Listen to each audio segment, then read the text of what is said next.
after the Fab Four era, time to call the Terra Trio for Bumrah, Cummins, and KG. Why is Rabada the least hyped? Second to none, 320 wickets at 21, better than Pat, and a strike rate. Is he strike rate 37? I thought it was 38 or 39. But anyway, it's very, very good. Is it because he's from South Africa and not from England, Australia, and India? I'll let Robbie answer that. No. You answer it. I was like, my eyes are going in circles when I was reading that question. I think what happened is, if you go back through recent history, he comes on the back of Dale Steyn, Morne Morkel, Vernon Philander, Alan Donald, Sean Pollock.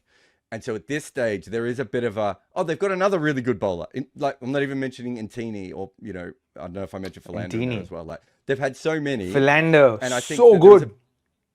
Yeah.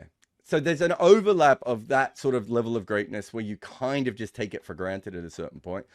Also, I think that Cummins' story is ridiculous because of the, 5 or 6 year break, of being the teenager when Australia doesn't even pick teenagers, and then coming back.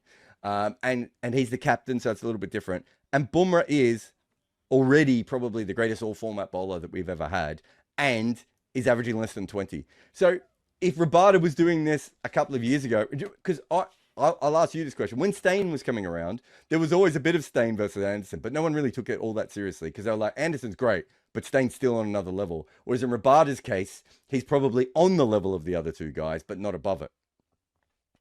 Yeah, 100%. I think one of the things also with Rabada is that I think he took a little while to kind of mature into the bowler that he is today. I think initially when he came through the ranks, he was fiery and then he played all formats, but you could see after a certain point in time through his career, he started focusing a lot more on red ball cricket. I still remember the 2018 series against Australia. That's when you suddenly said, oh God, this guy is more than just a handful, right, with the red ball. He's not just a good bowler, but he's a great bowler, in red ball cricket. And I think we saw the aggression also from him as a bowler for the first time. Otherwise, he's a very subdued character, isn't he? He doesn't say much. He's soft-spoken. He just kind of goes about his business, a lot like Josh Hazlewood. But now there's so much more fire, right? You can see the personality coming through. And I think that he's well respected in the cricketing circles for sure. Just perhaps not the kind of attention that the others get. But I don't think it's because of South Africa. Or I don't know. As in, they'd probably be in the best position to answer it because it does play a bit of a part, though, doesn't it? Like, Williamson is the least talked up of the Fab Four. You can make but with Rabada and Williamson, you could also make an argument that the other three in that case, or the other two are slightly better than them, but they're all in the same tier. So, being in a different market does play a part.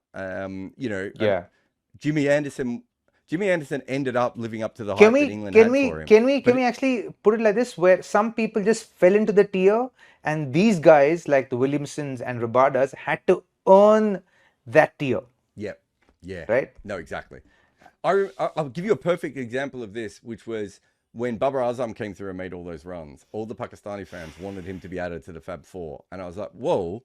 The Fab Four is because they're all the same age, right? So it's not, he can't just join it.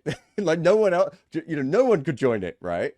But also, if he was from a smaller market, even in Pakistan, it would be much harder to hear that noise. Where you hear that noise from the bigger market teams, right? Like, there's going to be more of that sort of stuff. And, when we talk about the greatest bowlers of all time, Richard Hadley's usually on the end of that conversation. But if you actually do a deep dive into his numbers, he maybe should be at the other end, but his country is so small, they don't talk it up as much. So I do think there is an element of that because we're talking about, you and I, we're on social media. Well, you're on social media. I barely go on it anymore. But when I used to be on social media, who are the loudest? It's the fans who come at you the most that you end up, reacting to the most.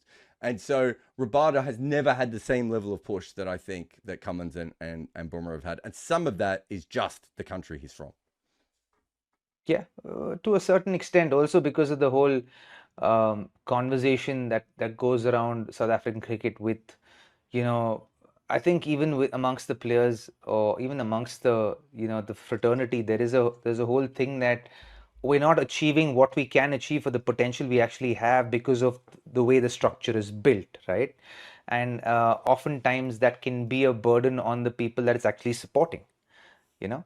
I think Rabada has carried that for a large part of his career as well, and that can have an impact on you as well, and the personality you possess, and I think that's probably played a small role as well.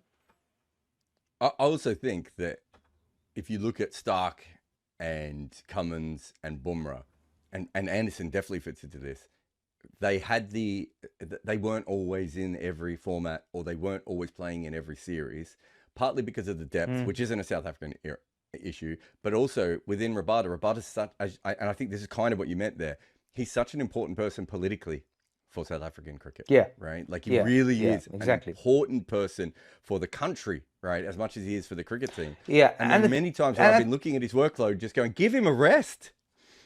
Yeah. And I think the fact that there weren't more of his caliber is why he was carrying so much more of the burden just by himself, and that can weigh you down. Yeah, exactly.